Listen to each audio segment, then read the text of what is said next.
ఓం నమో వెంకటేశాయ. శ్రీ విష్ణు సహస్రనామ మాధుర్యం అనే ధారావాహిక శీర్షిక 99 దాటి 100లోకి అడగబెట్టబోతోంది.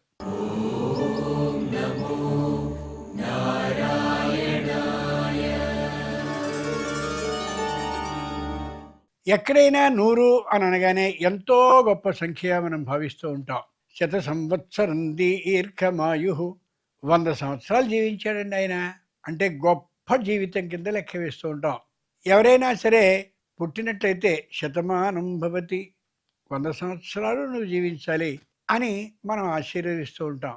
కాస్త వెనక్కి వెడితే తల్లులు ఆ రోజుల్లో సంతానానికి చక్కగా స్నానం చేయించాక వాడి తల చుట్టూ ఓ చిన్న చెంబులో నీళ్ళని అలా గిరగిరా తిప్పుతూ ఆ తిప్పినటువంటి నీళ్ళని దృష్టి దోషాన్ని తొలగించేందుకు వీలుగా అయినటువంటి నీటినిగా భావించి తన కాలి మీద పోసుకుని ఆ బొటనవేలికి సంబంధించినటువంటి ఆ అడుగు భాగాన తీసి వేలితో ఆ సంతానానికి బొట్టుగా పెట్టి 100 సంవత్సరాలు జీవించు, ఏ విధమైనటువంటి బాధలు భయాలు లేకుండా మంచి బుద్ధితో జీవించు అనే అభిప్రాయంతో 100 ఏళ్ల ఆయుష్ అనేవారు. ఆ తల్లికి వచ్చినటువంటి భాషలో అలా అనేది. తల్లి కానీ దీవించిందంటే ఖచ్చితంగా ఫలించి తీరుతుంది. తల్లి తండ్రి అనే ఇద్దరిలో తల్లికి ఆ స్థానం ఇచ్చింది ధర్మశాస్త్రం. అటువంటి 100వ ఘట్టంలోనికి మనం అడుగుపెట్టాం. అతి ముఖ్యమైనటువంటి ఒక నామాన్ని అనుకుని తర్వాత వారి చేత శ్లోకాలని చదివించుకుందాం. ఉదీర్ణ. పూర్వం ఆవేశ అవతారాలు, కళా అవతారాలు, వాటితో పాటు విభవ అవతారాలు అని అనుకున్నాం. విభవ అవతారాల గురించి చెప్పుకోలేదు అక్కడ.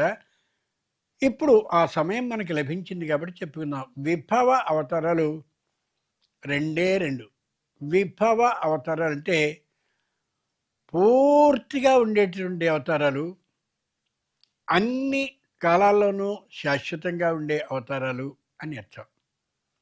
రామావతారం శాశ్వతారం, కృష్ణావతారం కూడా శాశ్వత అవతారం.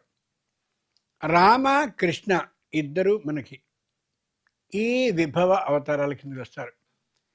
రాముడికి కృష్ణుడికి చాలా భేదాలు ఉంటాయి, కానీ ఇద్దరు ఒకటే కొద్దిగా ఆలోచించుకుంటే.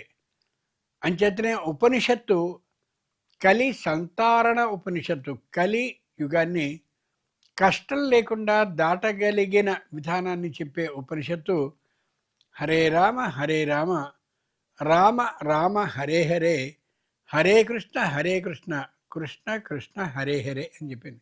కానీ నిజంగా దీన్ని చదవాల్సింది హరే రామ రామ రామ హరే హరే, హరే కృష్ణ కృష్ణ కృష్ణ హరే హరే. ఇవన్నీ సంబోధనలు. హరే ఓ శ్రీహరి, రామావతారాన్ని ఎత్తినవాడా, హరే రామ మళ్ళీ అదే అర్థం. రామ హరే హరే, రామచంద్రునివైన నువ్వు హరి యొక్క రూపమే అని. అలాగే హరే కృష్ణ కృష్ణ కృష్ణ హరే హరే. దాన్ని వరస మారి హరే కృష్ణ మార్చి హరే కృష్ణ ముందు చెప్పి తర్వాత హరే రామ అని అంటూ ఉంటారు. అది ఏ విధంగానూ సరికాదు. కారణం, రామావతారం ఏదైతే ఉందో అది త్రేతాయుగంలో వచ్చింది, కృష్ణావతారం తర్వాత ద్వాపరంలో వచ్చింది. కాబట్టి ఉపనిషత్తులో చెప్పిన ప్రకారం హరే రామ తర్వాతే హరే కృష్ణ అనేది వస్తుంది. సరే, అది అలా ఉంచితే ఈ విభవ అవతారాలైనటువంటి రెంటి గురించి ఆలోచిస్తే చిత్రంగా ఉంటుంది. రామచంద్రమూర్తి ఉన్నాడే, ఆయన ఉత్తరాయణంలో పుట్టాడు. ఇటుపక్క కృష్ణావతారానికి వస్తే ఈయన దక్షిణాయనంలో పుట్టాడు. ఉత్తరాయణం మనకు వస్తూ ఉంటుంది జనవరి 14, 15, 16లో వస్తూ ఉంటుంది. ఆ మధ్య రోజులో జనవరి 14 కానీ జనవరి 15 కానీ వస్తూ ఉంటుంది. అది ఉత్తరాయణ పుణ్యకాలము అంటుంటాం. దాన్నే మకర సంక్రమణము అంటుంటాం. కృష్ణుడు దక్షిణాయనంలో పుట్టాడు. కృష్ణావతారం దక్షిణాయనంలో వస్తుంది, అంటే జూలై 16, 17 తేదీలో వస్తూ ఉంటుంది. రాముడు ఉత్తరాయణంలో పుడితే కృష్ణుడు దక్షిణాయనంలో పుట్టాడు. ఉత్తరాయణంలో 3 ఋతువులు ఉంటాయి, ఆ వసంతం, గ్రీష్మం, వర్షం అని. రాముడు వసంత ఋతువులో పుట్టాడు. అదే కృష్ణుడి విషయానికి వచ్చినట్టయితే ఆయన వర్ష ఋతువులో పుట్టాడు.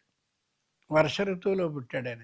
ఈయన ఉత్తరాయణంలో చక్కనైన వసంత ఋతువు అయితే దక్షిణాయనంలో ఆయన వర్ష ఋతువులో పుట్టాడు. ఋతువులో మళ్ళీ మాసాలు ఉంటాయి 2. వసంత ఋతువులో ఉండే చైత్ర మాసంలో పుట్టాడు రాముడు. చైత్రే మధుర భాషీ స్యాత్. మధుర తేనెని అలా శ్రవింపచేస్తున్నట్టుంటుంది రాముడు మాట్లాడినట్టయితే. ఎంతో ఇష్టంగా వినాలి వినాలి వినాలి అనేలా మాట్లాడతాడు రామచంద్రమూర్తి. ఆయన పుట్టింది ఇదిగో ఈ ఉత్తరాయణంలో చైత్రమాసంలో. ఈ కృష్ణుడి దగ్గరికి వచ్చినట్టయితే ఈయన వర్ష ఋతువులో పుట్టాడు. వర్ష ఋతువులో కూడా శ్రావణ మాసంలో పుట్టాడు. చిత్రం అర్థమవుతోందా? చైత్రమాసంలో పుట్టినటువంటి వాడికి మంచి తీపి తీపిగా మాట్లాడేటువంటి లక్షణం ఉంటే, ఈ మనం అనుకున్నటువంటి కృష్ణుడి విషయంలో శ్రావణ మాసంలో పుట్టినటువంటి వాడు దానికి సరిపోయిన పద్ధతిగా మాట్లాడే లక్షణం కలిగిన వాడు, పరిస్థితికి అనుగుణంగా మాట్లాడగలుగుతాడు. రామచంద్రమూర్తి నవమి తిథిలో పుట్టాడు. నిర్భయ సర్వభూతేభ్యో నవమ్యాముపజాయతే. శత్రువుతో అయినా సరే ధైర్యంగా భయం లేకుండా మాట్లాడగలిగినటువంటి వాడు రామచంద్రమూర్తి. వాలిని వధిస్తే వాలి నోటికి వచ్చినట్టుగా మాట్లాడుతూ ఉంటే రామచంద్రమూర్తి వాడిని ఏమీ అలా మౌనంగా వింటూ వాలి ఎంతసేపు మాట్లాడితే అంతసేపు వినాలి అనే ఆలోచనతోనే ఉన్నాడు. లోకంలో మనకి పురాణ ఇతిహాసాలు ఏం చెప్తాయి అంటే, ఎదుటివాడు మాట్లాడేది ఎంతవరకు మాట్లాడుతున్నాడో పూర్తిగా విన్న తర్వాత నువ్వు ఏ సమాధానాన్ని చెప్పాలో అప్పుడు చెప్పు తప్ప వాడు మాట్లాడుతుండగానే నువ్వు మాట్లాడడం సరికాదు అని. అంచేత ఈయన భయ సర్వభూతేభ్యో నవమ్యాముపజాయతే. నవమి తిథిలో పుట్టాడు. ఈ కృష్ణుడు నాడే ఈయన అష్టమి తిథిలో పుట్టాడు.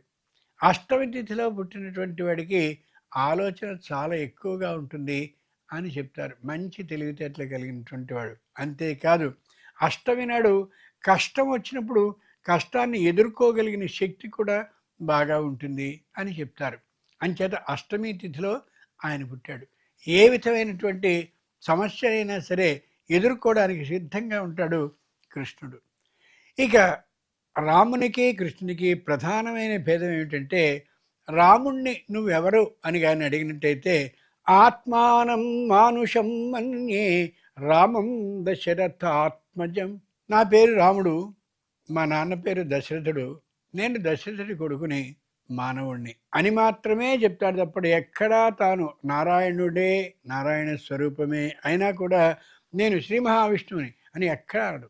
కానీ కృష్ణుడు నాడే ఆయన మాత్రం పూర్తి మార్పుతో కనిపిస్తూ ఉంటాడు. రామచంద్రమూర్తి ధనుస్సుని బాణాలని ధరించుంటాడు. ధరించుంటాడు క్షత్రియుడి కాబట్టి. కృష్ణుడు క్షత్రియ జాతికి చెందినటువంటి వాడు కాదు. కానీ రాజలాంఛనాలైనటువంటి కిరీటాన్ని, రాజలాంఛనాలు అన్నిటినీ ధరించి బ్రహ్మాండమైనటువంటి ఆ రాజ విధానంలో మంచి దాబు దర్పంతో కనిపిస్తూ ఉంటాడు. పైగా రామునికి లేనటువంటి లక్షణం కృష్ణుడికి ఉన్నటువంటి లక్షణం, ఎవరినైనా పలకరిస్తాడు కృష్ణుడు. రాముడు తనని పలకరించినటువంటి వాళ్ళకి సమాధానం మాత్రమే ఇస్తాడు. ఈయన గంభీరంగా ఉంటాడు, ఆయన చాలా చిలిపిగా ఉంటాడు, విపరీతమైనదిగా ఉంటాడు. రాముడు తాను వధించదలిసినటువంటి రాక్షసుడు కానీ మరోడిని కానీ సూటిగా వాడు చేసినటువంటి నేరాన్ని చెప్పి మాత్రమే వధిస్తాడు. కృష్ణుడు వధింపచేస్తాడు. వాడిని కొట్టేయి, వీడిని కొట్టేయి అని చెప్పి తాను ఎవరెవరినైతే రాక్షసుల్ని వధింపచేయాలనుకుంటే వాళ్ళని చంపించుతాడు తప్ప తాను చంపడం అనేది ఉండదు. ఒక్క శిశుపాలుడి విషయంలో మాత్రమే అది గోచరిస్తూ ఉంటుంది. ఎంత తేడా ఉంటుందో గమనించండి. పుట్టినటువంటి సమయం, అందుకనే పుట్టిన సమయం, పుట్టిన చోటు, దాంతో పాటుగా ఏ మాసంలో ఎప్పుడు పుట్టామో వివరాలన్నీ కూడా ఉండాలి. ఉంటే సరైనటువంటి జాతక భాగాన్ని వేసే అవకాశం ఉంటూ ఉంటుంది. నువ్వు ఎప్పుడు పుట్టావంటే 10, 11 మధ్యలో అన్నావు అనుకోండి, ఏం తెలియదు. సరైనటువంటి సమయాన్ని తల్లిదండ్రులైనటువంటి వాళ్ళు ఒక చోట పిల్లలు పుట్టినప్పుడు నమోదు చేసుకోవాలి. ఆడపిల్లలే అయినట్లయితే వాళ్ళు రజస్వరం ఎప్పుడైంది, ఏ వస్త్రాలతో అయింది, ఏ సమయంలో అయింది, ఈ వివరాలన్నీ కూడా వాళ్ళు నమోదు చేసుకోవాలని జ్యోతిష్ శాస్త్రం మనకి బాగా తెలియజేస్తుంది. కృష్ణుడికి రాముడికి ఉన్న తేడా చాలా చిత్రంగా ఉంటుంది. రామచంద్రమూర్తి కేవలం మానవ ధర్మంతోనే వెడుతూ ఉంటాడు. కృష్ణుడు అలా కాదు. రాముడు ఎక్కడ విశ్వాన్ని చూడడం మాత్రమే చేశాడు, అంటే ప్రపంచాన్ని తాను చూస్తూ ఉంటాడు. కానీ కృష్ణుడు మాత్రం 4 మార్లు విశ్వరూపాన్ని తాను చూపించాడు. విశ్వాన్ని చూస్తూ ఉంటాడు రాముడు. విశ్వం ఎలా ఉంటుందో తన ద్వారా చూపించాడు కృష్ణుడు. చిత్రం కాదు ఇది. పైగా రాముడు ఎప్పుడూ కూడా శ్రీ మహావిష్ణు స్వరూపుడే అయినా గరుత్మంతుని మీద వెళ్ళడం, గరుత్మంతుని పిలవడం లాంటివి ఎక్కడా చేయలే.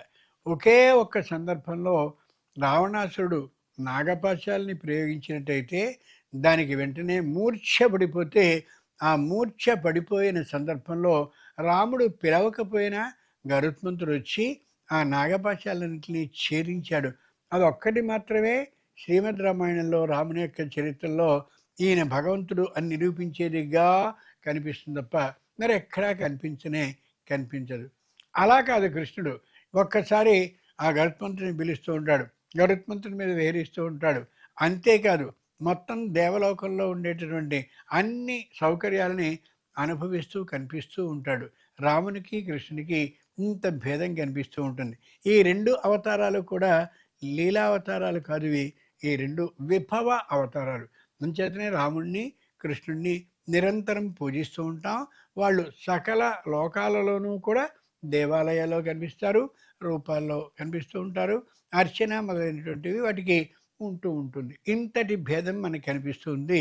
ఉదీర్ణ 2 విధాలైన లక్షణాలతో తాను స్వయంగా శ్రీమన్నారాయణుడు అవతరించి ఇక్కడ ఒక విధంగా అక్కడ ఒక విధంగా 2 విధాలైనటువంటి రూపాలతో అర్చనని అందుకునేటటువంటి లక్షణం కలిగినవాడు అని తెలియజేస్తుంది. ఇప్పుడు మీకు అర్థమైంది కదా. ఈ స్ఫూర్తితో మీరు ఇప్పుడు 75 నుంచి 84వ శ్లోకం వరకు ఓసారి చదవండి. సద్గతి సత్కృతి సత్తా సద్భూతి సత్పరాయణః శూరసేనో యదుశ్రేష్ఠ సన్నివాసస్సు యామనః భూతావాసో వాసుదేవ సర్వాసు నిలయో నలః దర్పః దర్పదో దృప్తో దుర్ధరోధాపరాజితః విశ్వమూర్తిర్మహామూర్తిర్దీప్తమూర్తిరమూర్తిమాన్ అనేకమూర్తిరవ్యక్తః శతమూర్తిః శతాననః ఏకోనైకస్తవక్కిం యత్తత్పదమనుత్తమం లోకబంధుర్లోకనాథో మాధవో భక్తవత్సలః సువర్ణవర్ణో హేమాంగో వరాంగశ్చందనాంగదీ వీరః విషమశూన్యో ధృతశీలచలశ్చలః అమానీమానదో మాన్యో లోకస్వామి త్రిలోకధృత్ సుమేధా మేధచోధన్య సత్యమేధాధరాధరః తేజో వృషోద్యుతిధర సర్వశస్త్రభృతాంబరః ప్రగ్రహో నిగ్రహో వ్యగ్రో నైకశృంగో గదాగ్రజః చతుర్మూర్తిశ్చతుర్బాహుశ్చతుర్వ్యూహశ్చతుర్గతిః చతురాత్మా చతుర్భావశ్చతుర్వేద విదేకపాత్ సమావర్తో నివృత్తాత్మా దుర్జయో దురతిక్రమః దుర్లభో దుర్గమో దుర్గో దురావాసో దురారిః శుభాంగో లోకసారంగస్తుతంతుస్తంతు వర్ధనః ఇంద్రకర్మ మహాకర్మ కృతకర్మ. ఇందాక చెప్పుకున్నది ముగించేసుకుంటే అక్కడికి అది అయిపోతుంది. రాముడు కృష్ణుడు అనే వాళ్ళలో రాముడు పూర్తిగా మానవ విధానానికి అనుగుణంగానే వెడతాడు. ఎక్కడా తాను నారాయణుని యొక్క స్వరూపం అయినప్పటికీ కూడా దైవ సహాయాన్ని స్వయంగా ప్రత్యక్షంగా తీసుకోడు. అర్థమవుతుందా? కృష్ణుడు మాత్రం సంపూర్ణమైనటువంటి దైవ రూపాన్ని కల్పింపజేస్తూ మొత్తం నేను దేవుడే అనేలాగా కనిపిస్తాడు. కృష్ణస్తు భగవాన్ స్వయం, కృష్ణుడు భగవంతుణ్ణి అని చెప్పేసుకుంటాడు కూడా. కానీ రామచంద్రమూర్తి ఎక్కడా కూడా తాను దైవరూపం అయినా ఎక్కడా చెప్పుకోడు. అలా సముద్రం దగ్గరికి వెళ్ళారు. వెళ్ళినటువంటి సందర్భంలో రాముడు అనేకమైనటువంటి కోతులతో వెళ్తే సముద్రం అడ్డొచ్చింది. సముద్రాన్ని దాటితే తప్ప లంకా నగరానికి వెళ్ళడానికి వీలు లేదు. వీళ్ళందరూ కూడా కోతులు. ఎలా పెడతారు? అంచేత సముద్రుడు అన్నాడు, నాకు తోవయ్యవయ్యా అన్నాడు. సముద్రుడు తోవని ఇయ్యలేదు. ఇయ్యకపోతే నేను నారాయణ స్వరూపుణ్ణి కదా, అమాంతంగా గరుత్మంతుడా రా వచ్చి మొత్తం వీళ్ళందరినీ పట్టుకుపో అని అల్లా. కేవలం తాను మానవ రూపంతో మాత్రమే ఉన్నవాడు కాబట్టి సముద్రం శోషయిష్యామి పద్భ్యాం యాతు ప్లవంగమా.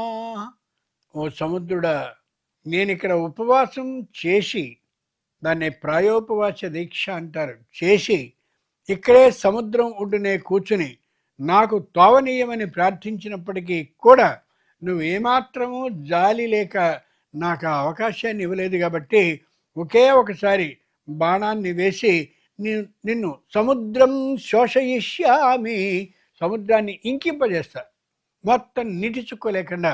అప్పుడు పద్భ్యామ్యాతు ప్లవంగమా, మొత్తం కోతులన్నీ కూడా నడుచుకుంటూ వెళ్ళిపోతాయి. నువ్వు సముద్రం అనేటటువంటి పేరు లేకుండా నేను చేస్తాను, ఏదో అనుకుంటున్నావు అన్నాడు.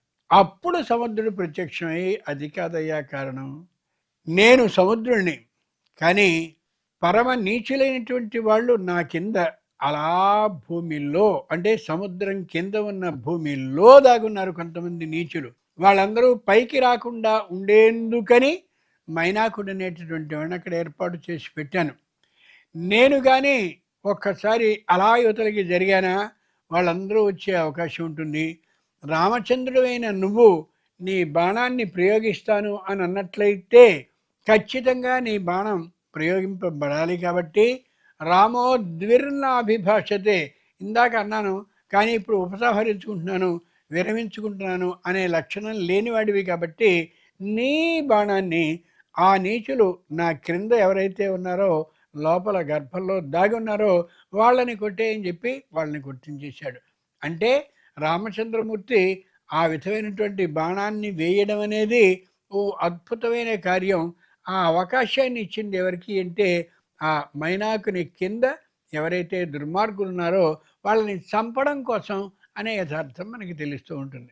అదే కృష్ణుడు అనుకోండి, అమాంతంగా మొత్తం ఆ గరుత్మంతుడిని అధిరోహించి వెళ్ళిపోతూనే ఉంటాడు. పైగా తనకి ప్రత్యేకమైనటువంటి 4 గుర్రాలు ఏర్పాటు చేయబడ్డటువంటి రథం మీద ఆకాశ మార్గంలో చాలా ఎత్తులో వెళ్ళిపోతూనే ఉంటాడు. ఏ విధమైనటువంటి వెనుకబాటు లేకుండా ఉంటాడు. కృష్ణునికి రామునికి అనేకమైనటువంటి భేదాలు కనిపిస్తూ ఉంటాయి. కృష్ణుడు పుట్టిన తర్వాత స్వయంగా వసుదేవుని తల మీద ఆయన స్వయంగా తీసుకుపోతూ ఉంటే నది ఏదైతే ఉందో యమునా నది, ఈ వసుదేవుడు అడుగు వేసిన చోటల్లా ప్రత్యేకంగా రాతిగా ఏర్పాటయి ఆ వసుదేవుడు నీళ్లలో ఏమాత్రం మునిగిపోకుండా ఉండేలాగా పైనటువంటి కృష్ణుడు ఏ విధమైన హానికి గురి కాకుండా ఉండేలా అలా జరిగింది. ఇలాంటి ఉపాయాలని ఏర్పాటు చేసుకుంటాడు కృష్ణుడు. అలాంటి ఉపాయాలు లేకుండా ఉన్నట్టుగా మానవ రూపంతో మాత్రమే అన్ని కార్యాలని సాధించుకుంటాడు రామచంద్రమూర్తి. రాముడు కోతులతో సహాయాన్ని తీసుకున్నాడు. అయితే ఏ మహానుభావుడైన కృష్ణుడు ఉన్నాడో ఆయన గోవులతో సహాయాన్ని తీసుకున్నాడు. ఆయనకి గోవులు బాగా, ఈయన కోతులు, ఆయనకి గోవులు.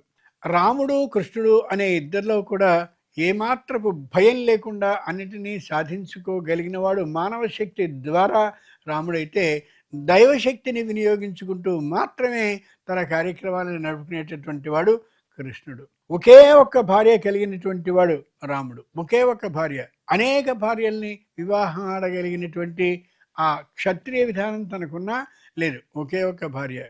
కృష్ణుడు నాడు, కృష్ణుడు నిజానికి అనేక భార్యల్ని పొందగలిగిన అవకాశం లేనివాడే అయినా చాలామంది భార్యల్ని, 8 భార్యల్ని ఏర్పాటు చేసుకున్నాడు. రాముడు ఏది చేసినా సీతమ్మకి చెప్పి మాత్రమే చేస్తూ ఉంటే కృష్ణుడు ఏమాత్రమూ చెప్పలేదు. ఆ 8 భార్యల్ని అక్కడే వదిలేసి తాను అమాంతంగా వెళ్ళి అలా ఆ వైకుంఠానికి వెళ్ళిపోయాడు. ఎవ్వరికీ చెప్పలేదు, కనీసం అర్జునికి కూడా చెప్పలేదు. అంటే ఆశ్చర్యం, వ్యక్తి యొక్క జీవితం 2 పద్ధతుల్లో నడుస్తూ ఉంటుందని. నిదానంగా మాట్లాడేవాళ్ళు ఒకళ్ళైతే ఆ పరిస్థితికి అనుగుణంగా మాట్లాడేవాళ్ళు ఒకళ్ళని, తనకున్న సర్వశక్తుల్ని వినియోగించుకునేవాడు ఒకడైతే, తన శక్తి మీద మాత్రమే ఆధారపడి నడిచేవాడు మరొకడని అర్థమవుతూ ఉంటుంది. ఈ 2 విధానాల్ని మనం అవలంబించాలనే అభిప్రాయంతోనే రామ, కృష్ణ అనే 2 అవతారాలను ఏర్పాటు చేసి, అవసరమైనప్పుడు ఎప్పుడో ఒక్కొక్కసారి ఆ దైవశక్తిని వినియోగించుకోవాలని, సర్వత్ర మానవ శక్తితోనే మనం సాధించుకోగలవని తెలియచేస్తాయి ఈ 2 అవతారాలు కూడా. ఎప్పుడూ కూడా మనకి మంచి పరిచితుడైనటువంటి వ్యక్తి ఉన్నట్లయితే, ఆ వ్యక్తితో అస్తమానం అన్ని పనులు చేయించుకోవడం సరికాదు. మనకి అవసరమైనప్పుడు, మరింత అది తప్పనిసరి అయినప్పుడు, అప్పుడు మాత్రమే ఆ పరిచయాన్ని వినియోగించుకోవాలి అని చాలా అద్భుతంగా తెలియజేస్తాయి ఈ 2 విభవ అవతారాలు కూడా. అర్థమైంది అని అనుకుంటున్నాను. కొద్దిగా మీకు తెలిసేటటువంటి పద్ధతిలో క్రిందికి దిగి చెప్పాను. ఈ విధంగా కానీ ఆలోచించుకోగలిగినట్లయితే జీవితంలో ఎలా మనం బ్రతకాలో తెలిసే అవకాశం ఏర్పడుతుంది. ఇప్పుడు అది అయిపోయింది కాబట్టి ఈ స్ఫూర్తితో మీరు 76వ శ్లోకం నుండి 84వ శ్లోకం వరకు ఉచ్చై కంఠంతో, అంటే కంఠధ్వనిని పెంచి ఓసారి చదవండి. చదివితే తర్వాత మిగిలిన విశేషాలని మనం అనుకుందాం.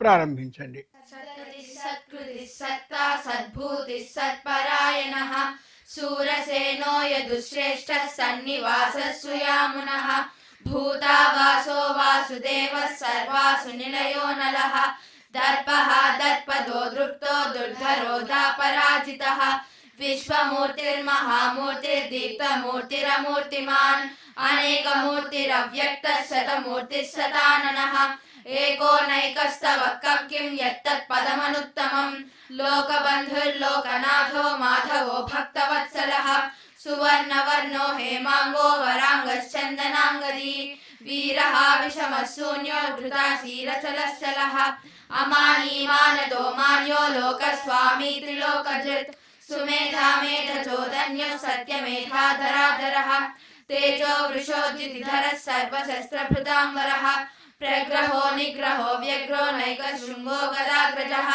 चतुर्मूर्तिश्चतुर्बाहुश्चतुर्व्यूहश्चतुर्गतिः चतुरात्मा चतुर्भावश्चतुर्वेदविदेकपात् समावर्तो निवृत्तात्मा दुर्जयो दुरतिक्रमः दुर्लभो दुर्गमो दुर्गो दुरावासो दुरारिः शुभांगो लोकसारङ्गस्तुतन्तुस्तन्तु वर्धनः इंद्रकर्मा महाकर्मा कृतकर्मा कृतागमः.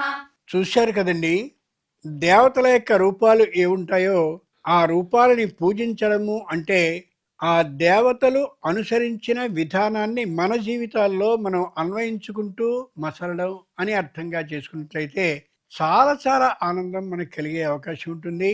ప్రతి కార్యాన్ని కూడా సరైనటువంటి తీరులో నిర్వహించుకోగలిగిన ఆ అనుభవం కూడా మనకు వస్తుంది. ఈ దృష్టితో ఒకసారి పరిశీలించి చూడవలసిందిగా ప్రేక్షకులైన మీ అందరినీ కోరుతూ, ఇదే విధమైనటువంటి అనుగ్రహం ఆ శ్రీ మహావిష్ణువు మనకి వెంకటేశ్వరుని రూపంలో కలియుగంలో ఉంటాడు కాబట్టి ఆయన అనుగ్రహాన్ని నిరంతరం ప్రార్థిస్తూ ఆయనకు మోకరిల్లుతూ ఓం నమో వెంకటేశాయ.